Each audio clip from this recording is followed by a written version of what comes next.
Hello, welcome back to Becoming ... This is a podcast all about navigating through life's ups and downs, going through life together because sometimes life can feel lonely. So we're trying to improve. We're trying to become the best versions of ourselves together. So welcome. If you're new here, I'm your host, Nicole Amelia, and I'm so happy that you're here. And I'm also so happy if you're a returning viewer. Thank you for listening. Thank you for viewing.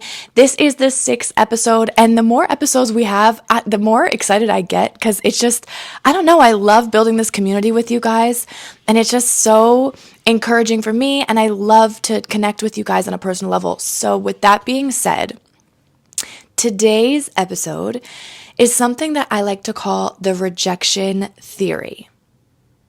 I know rejection sounds like a really scary word.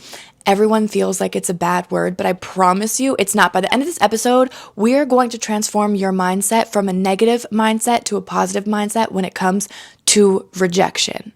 Okay? It's not going to be a bad word anymore after this episode. I promise. There's 3 things that rejection is or it does for you. It protects you, it's protection, it's liberation, and it's redirection. There's so many ways that rejection can be so positive for you. But you just don't see it because you're so afraid of what other people are going to say about you, what other people are going to think about you. There's a game called Rejection Therapy. And it's literally just that. It is therapy for your fear of rejection. And I actually challenge you to do it. But here it is. It's 30 days doing one thing that you know you're going to get a no at. You know that you're going to be rejected at. Whether it's asking a random stranger on the street for $100. I'm sure you can guess that most people will say no to you. Whether it's asking to borrow someone's shoes or whatever it may be, interviewing for a job that you are way underqualified for, but doing it anyway because it scares you. Because you know what that will do? That's going to desensitize you to that fear of rejection. And ultimately, if you're no longer afraid of rejection, you can do anything. You can put yourself in any situation and you'll come out on top. It's the fear of that rejection that holds most of us back most of the time. I mean, I know it's held me back from a lot of things in the past too. I've been rejected and I've been afraid of the fear of that rejection before I was even rejected. So sometimes it stunts you in your growth because you're so afraid that you might get a no that you just don't do it anyway. And that will never help you grow. All right, you know I do my homework. I always do my homework before we have these podcasts, before we sit here and talk to each other. So of course I did my homework so I can give you some examples of people that maybe you didn't realize have also faced rejection and came out on top. Our very first person, Oprah Winfrey. I'm sure you know who Oprah Winfrey is. Oprah was fired from her first reporting job at 23 years old. Oprah was fired. That doesn't even sound like it goes together, no? Like that sentence doesn't even fit correctly. I'm sure you and I might have been fired from a job once or twice too. Or felt that rejection of a job that didn't really want you there. It's not very uncommon.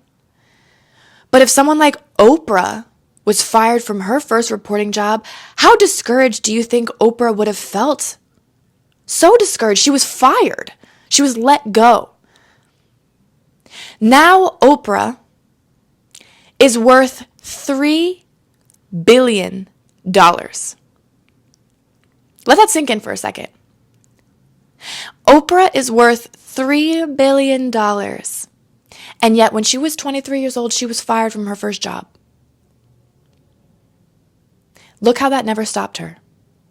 Now she is a TV personality. She's a philanthropist. She has all of these things, an entrepreneur going for her. Imagine she stopped applying for jobs and stopped doing things because she was afraid of future rejection because she was rejected from that first reporting job. I have another one for you. Vincent van Gogh.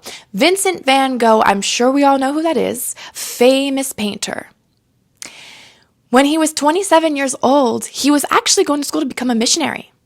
And he failed. He failed at becoming a missionary and decided because of that failure, he was going to go to art school. I failed. Maybe I should try art school. In 1990, Vincent van Gogh, a painting of his was sold for $83 million. Imagine if he never faced that rejection of failing as a minister. Imagine if he never went to art school. We would not know who that man is to this day. To this day in 2025, would we know who Vincent van Gogh is? No, we wouldn't.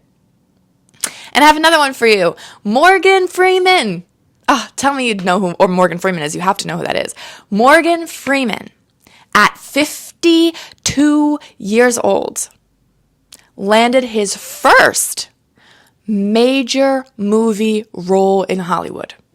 At 52, his first one.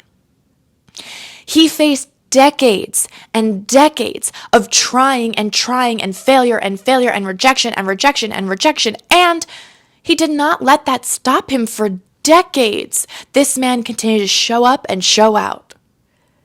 And one day, it finally worked for him. And now, Morgan Freeman is worth I almost said $3 million. He's worth $250 million. Sorry, I messed up there. He's worth $250 million. Morgan Freeman. All of these people, and this isn't the only people that ever face rejection. These are just the only 3 examples that I wanted to give today, but there are so many people. Every successful person had to face rejection once or twice, but the difference between them and us is that usually we let that stop us from being rejected in the future. Whereas these people took that as an opportunity. One door closes, another one opens. Maybe there'll be 5 rejections for me, but that 6th one, it won't be a rejection, it'll be an acceptance. I will get where I need to get to. And that's the mindset that they had, and that's the mindset that we should have too. There's a girl that I saw on social media. Her name is Sophie Jones. She's a content creator, and she took this theory, she took rejection therapy to the next level, and that is all about her content. Like, her whole content is about the rejection therapy. She does stuff all the time that she knows she's either going to be judged or rejected, but she does it anyway to desensitize herself from that fear. And it's changed her whole entire life. I mean, this girl literally has upped the game in her career. It's helped her in her personal life. It's helped her in relationships. It's helped her in her career goals and her aspirations. It's helped her in everything. She's been on BBC News. She's has 200 or hundreds. I think she has 200,000 followers on TikTok and whatever. It's helped her so much with her confidence that it's helped her in her life.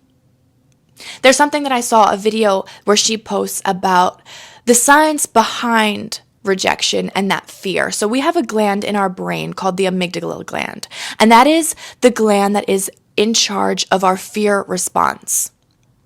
So anytime that we feel that fear of rejection, we're afraid that we're going to get rejected, the amygdala gland, it lights up like Christmas lights. And it's like, oh, no, we're scared, we can't do this, it's scary. But the more we do that rejection therapy, the more we get rejected, we train that amygdala gland in our brain to shut off. Not completely, but to rejection. We're saying, oh, it's okay. It's okay to be rejected because that just means that I'm getting closer to my next yes. It just means that I'm getting closer to my goals, my dreams, and whatever is at the other end of that rejection. We're proving to that gland in our brain that it's not that bad to actually be rejected. It's not that scary. When you boil it down, the fear of rejection, what it really is an extreme fear of other people's opinions. You're really, really scared, and you're really, really concerned about what other people think of you. That's what it really is. Boiled down, if you're afraid of rejection, you're afraid of others. You're afraid of what people think of you. You're afraid of being judged by others. We have to cut that out of our brains. If we want to be successful, if we want to just live our lives the way we want to live it, we have to cut that out. Because at the end of the day, what are we really so afraid of? Are we afraid of someone saying no to us? Well, it's not going to kill us. They're not going to kill us. So really, what are we afraid of? What do we have to lose? Nothing. We have nothing to lose. It's just a scary word. But why is it so scary? Well, because we're afraid of what other people think of us. But why are we afraid of what other people think of us? Here's something that's helped me. And there's two things that actually help me, because there's different types of rejection. There can be a rejection in just life, and there can be rejection within love. So with the life aspect of it, I think about it like this, right? We are not the main characters in someone else's story. To people we know, we are like sub-characters. We're supporting roles to someone else's story. And to people we don't know, we're even less than that. We're like background characters, just background noise. Why would they remember something that we did that might be embarrassing? We're not the main characters. They're the main characters of their own story. I'm the main character of my own story. You are the main character of your own story. So really, things that I did that might be embarrassing or that I might be afraid of rejection, are you really going to remember in 5 minutes, in a week, in a month, in a year? No, probably not. If you fell on the street, do you think that random person is going to remember that in a day, 2 days, 3 even? No, they don't even know your name. They don't even know who you are. They barely saw your face. They're not going to remember you. If you go into that job interview and you apply for the job that you might not be qualified for, is that person really going to remember you next week? No. So why stop yourself because you're afraid of what other people are going to think of you if they're not even going to remember you next week? Really, do you want to sit there and think for the rest of your life that you stopped yourself from doing things because of what other people were going to think of you, but when you're 80 years old, are they going to remember you? No, they're not. They're not going to remember you. So that's helped me a lot when it comes to facing rejection or being embarrassed or anything like that. Or if I'm afraid of the fear of embarrassment, whatever it may be, I just remember that they're not going to remember me. They're not going to remember my name. They're not going to remember my face barely. Like, maybe kind of, but it's not significant in their story because they're so wrapped up in their own lives. They're so wrapped up with what they have going on that really you're very insignificant to their story. So am I. I'm very insignificant to someone else's story. And when it comes to love, this is how I think about it. When you're rejected in love, right? Like, this guy rejected you. This girl rejected you. Okay, another guy rejected you. Okay. There are 8 billion people in this whole entire world. Are you really going to stop trying for love or looking for love because 4 out of those 8 billion people rejected you? No. No, the correct answer was no. You are not going to do that. Your love could be literally on a gondola right now in Italy. The love of your life might be dancing samba in Brazil. Why do you think? Because you're in your hometown and 4 people rejected you, 3, 2, 1, whatever people rejected you, that's enough. Oh, I'm giving up on love. No one loves me. I'm the worst. I'm this, I'm that. No. Like I said earlier, rejection is redirection. Those people weren't for you. They weren't for you. And it's okay. It's okay. Here's something that will comfort you. Because I love to always refer everything back to the Bible and God. But rejection is actually a common theme within the Bible. Jesus actually tells us to expect rejection. I know, scary, right? Jesus tells us that it's okay to have rejection. Well, let me give you some Bible verses. So, in John chapter 15, verse 18, he says, "If the world hates you, keep in mind that it hated me first." It doesn't mean that something is wrong with you if you face rejection. Sometimes it's just the world rejecting God and his love and his acceptance. God can also use rejection as a way to direct you back to the purpose that he has for your life, because his purpose is perfect for our lives. But we get up so caught up with what we want, our wants, our needs, our this, our that when we're rejected by something, we're like, oh my gosh, no, this isn't going according to plan, and we panic. But maybe it's good that it wasn't going according to plan, because I only can see this far ahead of me. God can see everything. So maybe what I thought was going to be great, really in the long term, really wasn't going to be great. In the Bible, Joseph was rejected by his brothers. But then he realized that God used that rejection for his greater plan. In Genesis chapter 50, verse 20, it says, "You intended to harm me, but God intended it for good, to accomplish what is now being done, the saving of many lives." Rejection ended up saving lives? What? That concept is so odd to us because it doesn't make sense to us, because we can't see it all. We don't know everything ahead of us. Rejection is redirection. Rejection is protection. Rejection is liberation. We just don't know it because we're so caught up with our own goals, wants, and needs that we don't really get to see the bigger picture, because the bigger picture is only painted by God. God created our story.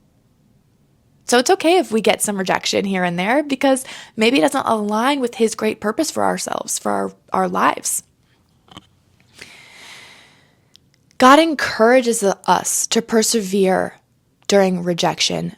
In James chapter 1, verse 12, he says, "Blessed is the one who perseveres under trial, because having stood the test, that person will receive the crown of life that the Lord has promised to those who love him." I just want you to sit on these Bible verses for a second. Just kind of soak them all in and understand that rejection shouldn't be a scary word. It shouldn't be frightening at all. Why are we so frightened? Why are we so scared of what other people are going to think of us? We aren't meant for everyone. Oh my gosh, if everyone in this world was meant to like us, that'd be a little overwhelming. We aren't meant for everyone. Everyone has different quirks and personality traits and things about them that don't coincide with what everyone likes. And that's okay. Not everyone has to like you.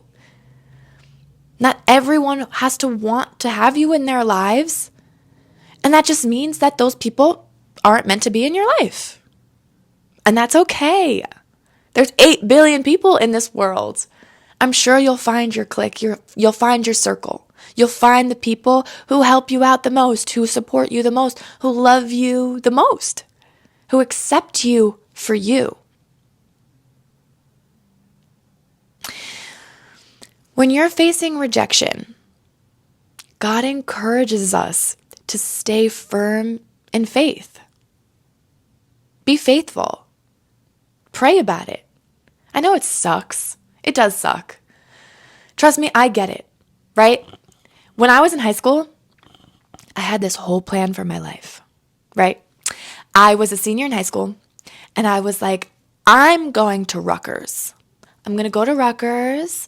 I'm going to join this one sorority. I already knew what sorority that was because one of the cheerleaders that I went to school with, that I cheered with, she was a year or two older than me, and she was in that sorority. And I was like, I'm going to join that one. I worked with someone who had a friend who worked at a local restaurant by Rutgers campus. And I was like, oh, okay, I'm going to work there.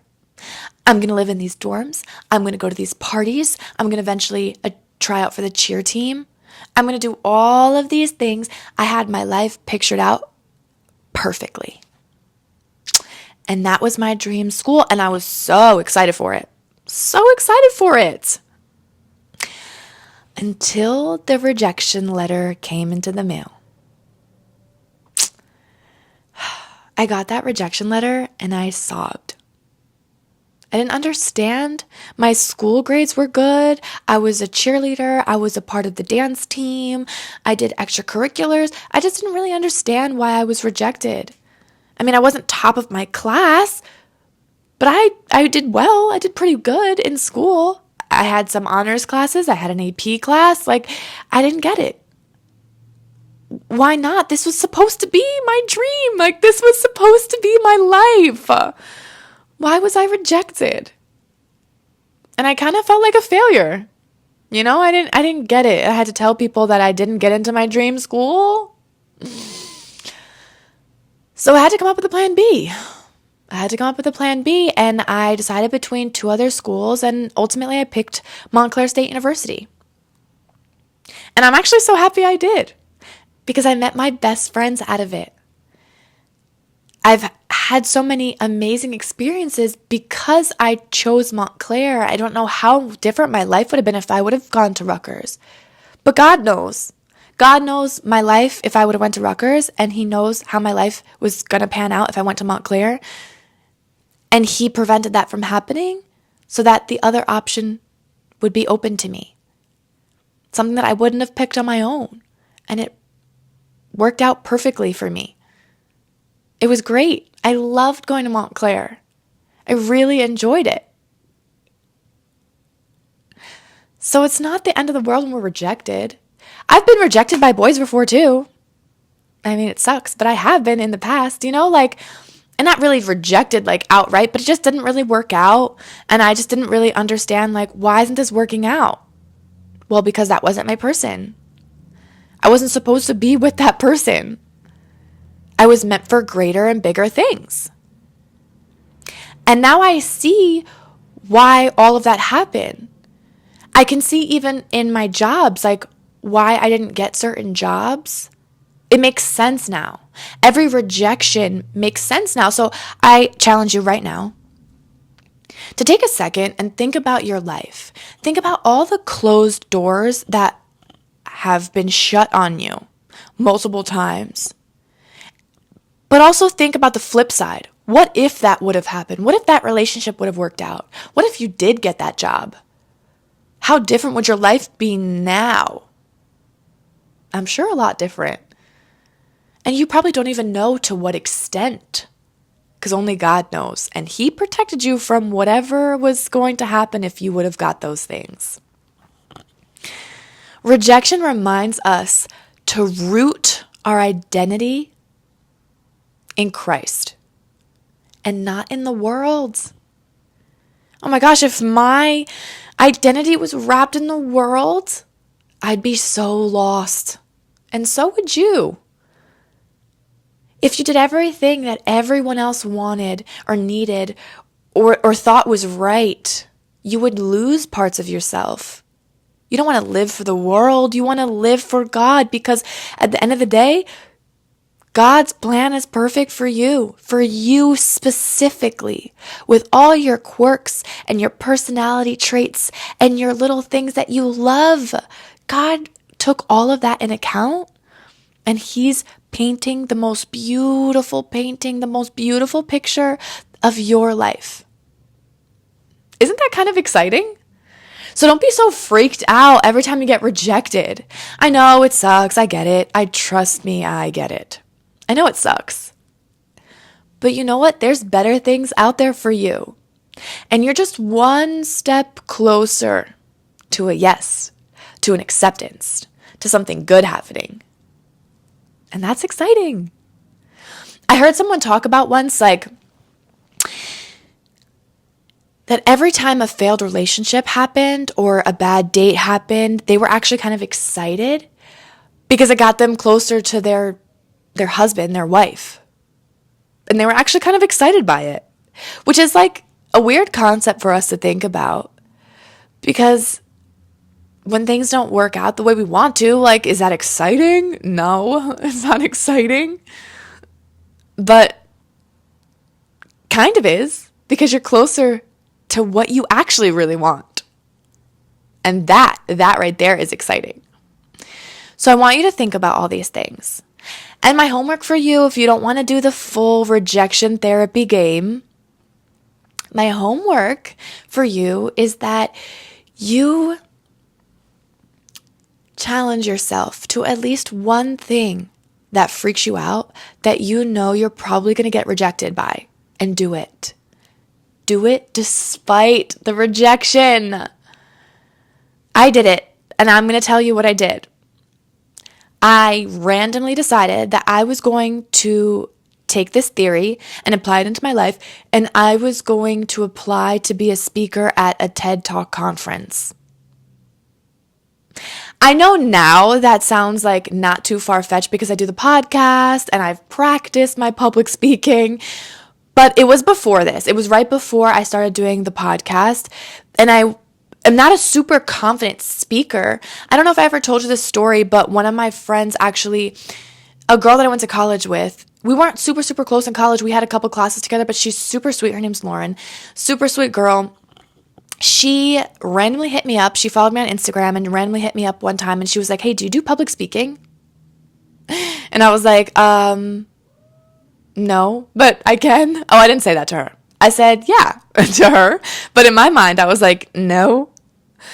And I was really honestly afraid. And a huge part of me wanted to be like, no. You don't do public speaking. No. Say no. Say no. What if you stand up in front of a crowd and you completely blank out and you don't say a word and it's just so uncomfortable, and that amygdala gland, beep, beep, beep, was going off in my brain. And I shut it off the best I could, and I was like, yes, I do public speaking. Yes, I can do this. And I tried it out, and I was like, wow. I literally wrote this whole 30-minute speech about my life and motivation and me becoming a pilot and yada, yada, yada.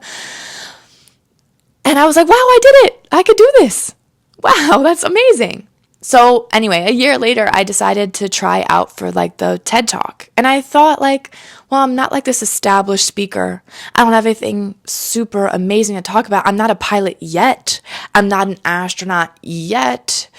I'm not a huge influencer. I'm really not anything super successful. So really, why would they say yes to me? But instead of letting myself doubt myself, and instead of letting myself be like, well, they're going to say no, so just don't even try, I was like, whatever. Let's try it. So I filled out the application, I filled it out, and I sent it in. And I never heard back. I never heard back from them. And it's okay, because I kind of expected that rejection, but it showed me, like, it proved to myself that I'm getting over my fear of rejection. Even having this podcast, it feels a little bit like rejection when I get 2 likes on a post, you know? But I don't really care, because I love this podcast. I love talking to the 2 of you or whoever is listening. I know I have, like, when I look at my analytics, there's like 100 or 130 people I think have listened to this podcast, which, wow, I love you guys. I'm so grateful. I'm so thankful. Seriously, thank you for taking the time to listen to me out of your day. I appreciate you. I see you, and I thank you. But even so, sometimes it can feel like rejection.